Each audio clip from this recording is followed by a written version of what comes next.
নিঃসন্দেহে দিনের অত্যন্ত গুরুত্বপূর্ণ একটা খবর যে নিয়োগ প্রক্রিয়ার ক্ষেত্রে বড় স্বস্তি।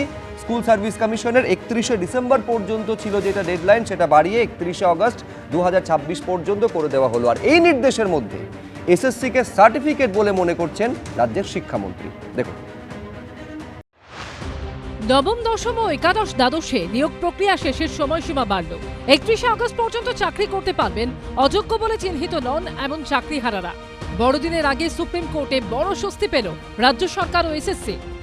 আরও 8 মাস স্বস্তি পেলেন চাকরিহারা শিক্ষকরা। এগুলো যে টেম্পোরারি একটা বন্দোবস্ত করা, এটা হবারই ছিল। সাময়িক স্বস্তি মিললেও আমরা চাইছি যে যারা নিষ্কলঙ্ক, যারা কোনো রকম করাপশনের সাথে যুক্ত নয়, আপনারা চাকরিটা ফেরান। এই 6 মাসের এক্সটেনশন নিয়ে আমাদের জীবন চলে যাবে, তারপরে কি হবে? সেই তো অনিশ্চয়তা আবার ফিরে আসতে হবে। এই তো দুশ্চিন্তা আরও বাড়ালো রাজ্য সরকার, নতুন করে একটা স্থায়ী পার্মানেন্ট কোনো সলিউশন তো করলো না। ডেডলাইন ছিল 31শে ডিসেম্বর। সুপ্রিম কোর্টের নির্দেশ ছিল এই সময়ের মধ্যে এসএসসিকে শেষ করতে হবে নবম, দশম ও একাদশ দ্বাদশের নিয়োগ প্রক্রিয়া। কিন্তু 31শে ডিসেম্বরের মধ্যে তা শেষ করা সম্ভব নয় বুঝতে পেরে বাড়তি সময় চেয়ে সুপ্রিম কোর্টে আবেদন করার সিদ্ধান্ত নেয় এসএসসি। স্কুল সার্ভিস কমিশন আজকে মুভ করে হয়তো সামান্য কিছু সময় বাড়তি চাইবে, যে 31শে ডিসেম্বরের মধ্যে যদি প্রসেস শেষ করতে তারা না পারে।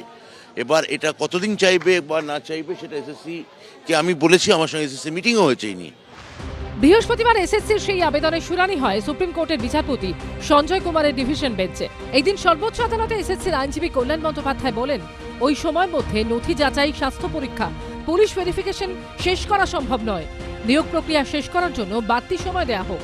এরপর সুপ্রিম কোর্ট জানিয়ে দেয়, এসএসসির নবম ও দশম এবং একাদশ ও দ্বাদশ শ্রেণীর শিক্ষক নিয়োগ প্রক্রিয়া সম্পন্ন করার সময় 2025-এর 31শে ডিসেম্বরের বদলে 31শে আগস্ট 2026 পর্যন্ত বাড়ানো হচ্ছে। ততদিন পর্যন্ত নির্দোষ শিক্ষকরা শিক্ষকতা চালিয়ে যাবেন। 31শে আগস্ট পর্যন্ত বেতনও পাবেন তারা। আনস্যাটিসফ্যাক্টরি সোল, এই যে যারা করছে, বিকাশবাবুরা যাদের মামলা করছে, সিপিএম এর লোকগুলো সব আনস্যাটিসফ্যাক্টরি সোল। ওদের বক্তব্য হচ্ছে ইলেকশন পর্যন্ত কোনো কিছু করতে দেবো না, ঘেঁটে দে, সব ঘেঁটে ঘুটে দে। যদিও এই রায়ে খুশি নন আন্দোলনকারী চাকরিহারারা। তাদের দাবি, যোগ্য চাকরিহারাদের চাকরি ফেরাতে হবে স্থায়ীভাবে। সুদূর প্রসারী কোনো লাভ নিশ্চয়ই নয়, এটা একটা আপেক্ষিক সিদ্ধান্ত মাত্র। সুদূর প্রসারী লাভ তখনই হতে পারে যদি 15,400 শিক্ষক শিক্ষিকা যাদের বিরুদ্ধে কোনো অ্যালিগেশন ছিল না, কোনো রকম অপরাধ যাদের ছিল না, নিরপরাধ হওয়ার সত্ত্বেও একটা এসএসসির দুর্নীতি এবং বিচার বিভাগের অপদার্থতার কারণে যারা চাকরি হারিয়েছিল, তো তারা তখনই ন্যায় পাবে যদি তারা পুনরায় সার্বিকভাবে ফিরতে পায়। যতক্ষণ না নিয়োগ প্রক্রিয়া সম্পন্ন হচ্ছে এবং যোগ্য শিক্ষক শিক্ষিকাবৃন্দ এবং শিক্ষাকর্মীরা তাদের নিজেদের অবস্থানে মানে সুনির্দিষ্টকালের জন্য অবস্থান করছে, ততদিন একটা দুশ্চিন্তা তো অবশ্যই আমাদের থাকাটা স্বাভাবিক। সুপ্রিম কোর্ট যেদিন এসএসসি নিয়োগ প্রক্রিয়ার সময় বাড়ালো, সেদিনই বিকাশ ভবন অভিযানের ডাক দেন 2016-র এসএলএসটির দৃষ্টিহীন চাকরিহারারা। অন্যদিকে এদিন ফের পথে নামেন এসএসসির নতুন চাকরি প্রার্থীরা। চায়ের কেটলি, চপ, মুড়ি নিয়ে প্রতীকী প্রতিবাদ মিছিল করেন শিয়ালদা থেকে ধর্মতলা পর্যন্ত। এই বাহানা করে ওরা এই যাদের ইলিগাল অ্যাপয়েন্টমেন্ট হয়েছে তাদের অ্যাপয়েন্টমেন্ট কিছুদিন টানতে চাইছে। আর যেটা আদালতকে বলা যায় না, আমাদের মনে হচ্ছে সে সামনে নির্বাচনে ওরা এটাকে একটা হাতিয়ার করার চেষ্টা করবে, কিন্তু এটা ওদের পক্ষে বইয়েরাই হবে। সকলের গালে তো আরেকবার চপেটাঘাত পড়লো এই আদালতের রায়। যারা চেয়েছিল, কেউ বলেছিল ঢাকি সহ বিসর্জন, কেউ বলেছিল পুরো প্যানেল বাতিল করতে হবে, তাদের প্রত্যেকের গালে নতুন করে থাপ্পড় পড়লো। একদিকে এসএসসি নিয়োগ করছে, কদিন আগে 32,000-এর চাকরি খেতে চেয়েছিল, সেখানে থাপ্পড় খেয়েছে। যে 26,000-এর চাকরি চলে গিয়েছে তাদের মধ্যে যারা যোগ্য তাদের নিয়োগ হচ্ছে, তার মধ্যে এই রায়। সব মিলিয়ে বাংলা বিরোধীদের গালে আবারও থাপ্পড় দিল মহামান্য আদালত। এ নিয়ে এক্স হ্যান্ডেলে শিক্ষামন্ত্রী লিখেছেন, এই নির্দেশে পরিষ্কার, West Bengal central school service commission স্বচ্ছতা এবং দায়বদ্ধতার সঠিক পথেই এগোচ্ছে। বিজেন্দ্র সিংহ, কৃষ্ণেন্দু অধিকারী ও ঐশী মুখোপাধ্যায়ের রিপোর্ট, এবিপি আনন্দ। চাকরিহারা শিক্ষকরা এটাই প্রশ্ন তুলছেন এবং তাদের এটাই দাবি যে সাময়িক স্বস্তি নয়, দীর্ঘস্থায়ী সমাধান চাই এবং সেটা দিতে পারবে রাজ্য সরকার আর এসএসসি তাদের সদিচ্ছা। নবম, দশম ও একাদশ দ্বাদশে নিয়োগ প্রক্রিয়া শেষের সময়সীমা বাড়ালো সুপ্রিম কোর্ট। 31শে আগস্ট পর্যন্ত চাকরি করতে পারবেন যোগ্য চাকরিহারারা এবং বেতনে। 2026-এর 31শে আগস্ট পর্যন্ত সময়সীমা বাড়ল।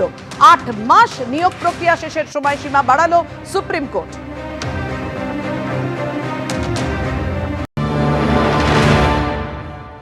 এটা কাম্যই ছিল, কারণ একটা নিয়োগ প্রক্রিয়া হতে কতটা সময় লাগতে পারে সেটা যারা করে এবং যারা এই প্রসেসের মধ্যে দিয়ে যায় তারাই জানে। এটা কখনোই 2-3 মাস 4 মাস 5 মাসে একটা নিয়োগ প্রক্রিয়া শেষ হওয়ার মতো নয়। আর যেখানে এতগুলো লিটিগেশন আছে, কোর্টে প্রতিনিয়তই বিভিন্ন ইস্যু নিয়ে কেস হচ্ছে, সেখানে এটা এত তাড়াতাড়ি সম্ভব নয়। সেই জন্য একটা আনুমানিক যে ক্রাইটেরিয়া এবং টাইম লাইন দেওয়া ছিল কমিশনের তরফ থেকে, সেই অনুযায়ী স্বস্তি আমরা এগুলোকে বলে সাময়িক স্বস্তি। আমরা এরকম স্বস্তি চাই না, আমরা চাই চাকরির স্থায়িত্ব। অবশ্যই একটা এক্সটেনশন হয়েছে, যেটা আমাদের মাথার মধ্যে চলছিল একটা টেনশন যে 31শে ডিসেম্বর আর কিছুদিন বাকি, তারপরেই জীবনটা হয়তো একেবারে নষ্ট হয়ে যেতে চলেছে, সেইটা থেকে খানিকটা সময় পাওয়া গেল। দেখুন, সবার নজর ছিল যেদিকে, যে যোগ্য চাকরিহারারা তারা কি বাড়তি সময় পাবেন, কারণ ডেডলাইন ছিল 31শে ডিসেম্বর। নবম, দশম ও একাদশ দ্বাদশে নিয়োগ প্রক্রিয়া শেষের সময়সীমা বাড়ল। নিয়োগ প্রক্রিয়া শেষের সময়সীমা বাড়ালো সর্বোচ্চ আদালত। 31শে অগস্ট পর্যন্ত চাকরি করতে পারবেন যোগ্য চাকরিহারারা। 2025-এর 31শে ডিসেম্বরের বদলে সময়সীমা বেড়ে 2026-এর 31শে অগস্ট হলো। 8 মাস বাড়ল নিয়োগ প্রক্রিয়া শেষের সময়সীমা। 31শে অগস্ট পর্যন্ত চাকরি করতে পারবেন যোগ্য চাকরিহারারা। 31শে অগস্ট পর্যন্ত বেতন পাবেন যোগ্য চাকরিহারারা।